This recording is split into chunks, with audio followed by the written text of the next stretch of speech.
ಕಾಶಿಬಾಯಿ ಜಂಗಂಡವರು ಮನವಿ ಪತ್ರ ಓದಿ ರಾಜ್ಯ ಸರ್ಕಾರದ ಅಧಿಸೂಚನೆ ಕೂಡಲೇ ಜಾರಿಯಾಗಬೇಕು.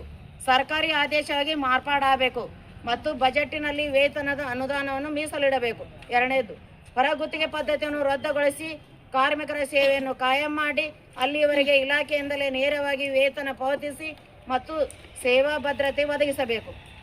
ಮೂರನೇದು, ಎಲ್ಲ ಜಿಲ್ಲೆಗಳಲ್ಲಿ ವಿವಿಧ ಕಾರ್ಮಿಕರ ಸಹಕಾರ ಸಂಘ ರಚಿಸಲು ಕೂಡಲೇ ಕ್ರಮ ಕೈಗೊಳ್ಳಬೇಕು. ವಂದನೆಗಳು. ತಮ್ಮ ವಿಶ್ವಾಸ. ಕಳೆದ 30-40 ವರ್ಷದಿಂದ ದುಡಿದವರು ಇಲ್ಲದಾರೆ, 20 ವರ್ಷದಿಂದ ದುಡಿದವರು ಇದಾರೆ. ಸರ್ಕಾರಕ್ಕೆ ಇಲ್ಲಿರೋರ್ನೇ ಪರ್ಮನೆಂಟ್ ಮಾಡ್ಕೋರಿ, ಇಲ್ಲ ಅಂದ್ರೆ ಬೀದರ ಮಾದರಿ ಅಂತೆ ಸೊಸೈಟಿ ಮಾಡ್ಕೊಂಡು ಅವರಿಗೆ ತಕ್ಕದಂತ ಪೇಮೆಂಟ್ ಕೊಡ್ರಿ. ಯಾಕಂದ್ರೆ ಈಗ ಅವ್ರು ದುಡಿತಕ್ಕಂಥದ್ದು ಈ ಬೆಲೆ ಏರಿಕೆಗೂ ಏನೂ ಸಂಬಂಧ ಇಲ್ಲ. ಯಾಕಂದ್ರೆ ಅವ್ರು ಬಹಳ ಕಷ್ಟಪಟ್ಟು ದುಡಿದ್ರು ಅವ್ರಿಗೆ ಅವ್ರು ದುಡಿದಂತದಕ್ಕೆ ಫಲ ಸಿಗ್ತಾ ಇಲ್ಲ. ಒಂದು ಇನ್ನೊಂದ್ ಕಡೆ ನೋಡಿದ್ರೆ ಬೆಲೆ ಏರಿಕೆ ಗಗನಕ್ಕೇರೈತಿ. ಸೊ ಹಂಗಾಗಿ ಇವ್ರ ಜೀವನ ಬಹಳ ತತ್ತರಿಸಿ ಹೋಗೈತಿ. ಅದಕ್ಕೆ ನೋಡಿ ನೀವು ಈ ಬಜೆಟ್ ನಲ್ಲೇ ಕಳೆದ 3 ಬಾರಿ ಮೀಟಿಂಗ್ ಆಯ್ತು, ಆದ್ರೂ ಅದು ಏನು ಎಂತ ಅಂತ ನಮ್ಗೆ ತಿಳಿತಾ ಇಲ್ಲ. ಸೊ ನಾವು ಹೋದ ವರ್ಷ ಏಪ್ರಿಲ್ ಅಲ್ಲಿ ಬೆಂಗಳೂರಿನಲ್ಲಿ ಪ್ರೊಟೆಸ್ಟ್ ಮಾಡಿವಿ. ಸುಮಾರು ಒಂದು 4,000-5,000 ಜನ ಇದ್ದೇವೆ ನಾವು ಆ ಪ್ರೊಟೆಸ್ಟ್ ಅಲ್ಲಿ. ಬಟ್ 7 ವರ್ಷದಿಂದ ವೇತನ ಪರಿಶೀಲನೆ ಆಗಿರ್ಲಿಲ್ಲ. ಇವಾಗ ಪರಿಶೀಲನೆ ಮಾಡಿದ್ರೆ ಇನ್ನೂ ಕೊಡ್ತಾ ಇಲ್ಲ. ಅದು ಏನು ಅಂತ ನಮ್ಗೆ ಈಗ ಈ ಉತ್ತರ ಬೇಕು. ಸೊ ಅದಕ್ಕಾಗಿ ನಾವು ಈ ದಿನ ಪ್ರೊಟೆಸ್ಟ್ ಹಾಕೊಂಡ್ವಿ. ಈ ಬಜೆಟ್ ಅಲ್ಲೇ ನಾವು ಬಜೆಟ್ ಮೀಸಲಿಡಿ ಅಂತ ಕೇಳಕತ್ತೀವಿ. ಇಷ್ಟೇ. ವೇತನ ಇದೇ ಸಲ ನೀವು ಜಾಸ್ತಿ ಅಲ್ಲ, ನಾವು ಪ್ರತಿ ಸರಿನೂ ಕೇಳ್ತಾ ಇದ್ದೀವಿ. ಸರ್ಕಾರದಲ್ಲಿ ಆದೇಶ ಇದೆ, 3 ವರ್ಷಕ್ಕೊಮ್ಮೆ ವೇತನ ಪರಿಷ್ಕರಣೆ ಆಗ್ಬೇಕಂತ ಆದೇಶ ಇದೆ. ಆದೇಶ ಉಲ್ಲಂಘಿಸಿ ಈಗ 8 ವರ್ಷ ಅಂದ್ರೆ ಕಳೆದ ವರ್ಷಕ್ಕೆ 7 ವರ್ಷ ಆಗಿತ್ತು, ಈಗ 1 ವರ್ಷ ಆಯ್ತು ಮತ್ತೆ ನಾವು ಪ್ರೊಟೆಸ್ಟ್ ಮಾಡಿ. ಈಗ 8 ವರ್ಷ ಆದ್ರೂ ಇನ್ನೂ ವೇತನ ಪರಿಶೀಲನೆ ಆಗಿಲ್ಲ.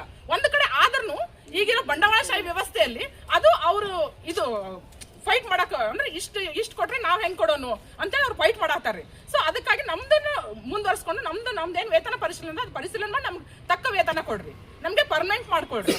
ಆಮೇಲೆ ಸಮಾನ ಕೆಲಸಕ್ಕೆ ಸಮಾನ ವೇತನ ಕೊಡ್ರಿ. ಒಂದು ಕಡೆ ಪರ್ಮನೆಂಟ್ ದವರು ನೇರ ನೇಮಕಾತಿ ಮಾಡ್ಕೊಂಡವ್ರನ್ನ ತಗೊಂಡಿರ್ತಾರ. ಸೊ ಅವ್ರು ಏನ್ ಕೆಲಸ ಮಾಡಲ್ಲ, ಆದ್ರೂ 40-50 ಸಾವಿರ ರೂಪಾಯಿ ಸಂಬಳ ತಗೋತಾರ. ಇವರು ಚಂದನ 6 ಗಂಟೆಗೆ ಹೋಗಿ ರಾತ್ರಿ 6 ಗಂಟೆ ತನ ಸಂಜೆ 6 ಗಂಟೆ ತನ ದುಡಿದ್ರು ಇವ್ರಿಗೆ ಅದೇ 10,000, 11,000, 12,000 ಪುಡಿಗಾಸಲ್ಲಿ ದುಡಿಸ್ಕೊತಾ ಇದಾರೆ. ಇದು ಸರ್ಕಾರಕ್ಕೆ ನಾವು ಕೇಳ್ಕೊಳ್ಳೋದು ಇಷ್ಟೇ. ಬಟ್ ಮುಂದೊಂದ್ ದಿನ ನಾವು ಎಚ್ಚರಿಕೆ ಕೊಡ್ತಾ ಇದೀವಿ. ಈಗ ಸಾಂಕೇತಿಕವಾಗಿ ಬಂದು ಮುಂದೊಂದ್ ದಿನ ನೀವು ಹೀಗೆ ಮುಂದುವರೆದ್ರೆ ನಾವು ಹಾಸ್ಟೆಲ್ಗಳನ್ನು ಬಂದ್ ಮಾಡ್ಕೊಂಡು ಪ್ರೊಟೆಸ್ಟ್ ಮಾಡ್ತೀವಿ.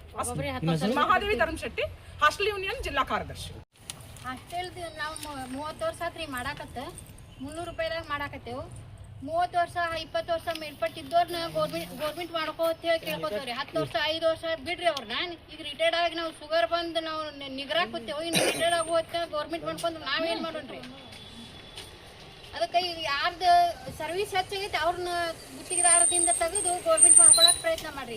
ಈಗ ಬಂದವ್ರು 30-40 ಸಾವಿರ ರೂಪಾಯಿ ಪಗಾರ ತಗೋತಾರೆ. ನಾವು ತೋಳಾಕತ್ತೇವ್ರಿ. ಅವ್ರ ಜೋಡಿ ನಮ್ಗೆ ಒಬ್ಬಕ್ಕಿ ಪಗಾರದಾಗ ನಾವು 3 ಮಂದಿ ದುಡಿಯಾಕತ್ತೇವ್ರಿ. ಈಗ ನಿಮ್ ಪಗಾರ ಎಷ್ಟು ಅದ ಈಗ? ನಮ್ಗೆ 11 ಸಾವಿರ ಕೊಡ್ತಾರೆ. ಈಗ 5 ವರ್ಷ ಮಾಡಿದವ್ರು 35 ಸಾವಿರ ರೂಪಾಯಿ ಪಗಾರ ತಗೋಕತ್ತಾರೆ.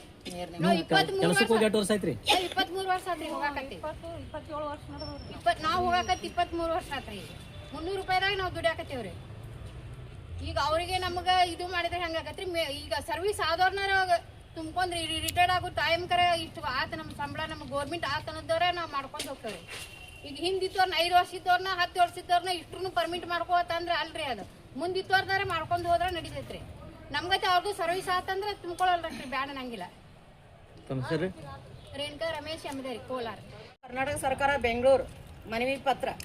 ಮಾನ್ಯರೇ, ರಾಜ್ಯಾದ್ಯಂತ ಸಮಾಜ ಕಲ್ಯಾಣ ಇಲಾಖೆ, ಹಿಂದುಳಿದ ವರ್ಗಗಳ ಕಲ್ಯಾಣ ಇಲಾಖೆ, ಪರಿಶಿಷ್ಟ ವರ್ಗಗಳ ಕಲ್ಯಾಣ ಇಲಾಖೆ, ಅಲ್ಪಸಂಖ್ಯಾತರ ಕಲ್ಯಾಣ ಇಲಾಖೆ ಮತ್ತು ಕರ್ನಾಟಕ ವಸತಿ ಶಿಕ್ಷಣ ಸಂಸ್ಥೆಗಳ ಸಂಘ ಕ್ರೈಸ್ತ ವ್ಯಾಪ್ತಿಯಲ್ಲಿ ನಡೆಯುತ್ತಿರುವ ಸರ್ಕಾರಿ ಹಾಸ್ಟೆಲ್, ಆಶ್ರಮ ಶಾಲೆ, ವಸತಿ ಶಾಲೆ, ಕಾಲೇಜುಗಳಲ್ಲಿ ಹಲವು ವರ್ಷಗಳಿಂದ ಸೇವೆ ಸಲ್ಲಿಸುತ್ತಿರುವ ಹೊರಗುತ್ತಿಗೆ ಕಾರ್ಮಿಕರ ಸೇವೆ ಕಾಯಂಗೊಳಿಸಬೇಕು.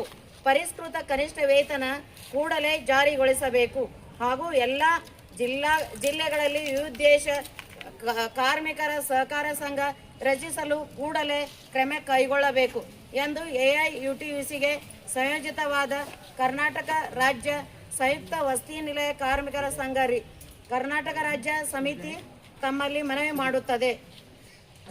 ಕಾರ್ಮಿಕರ ಬದುಕು ಅತ್ಯಂತ ಸಂಕಷ್ಟದಿಂದ ಕೂಡಿದೆ.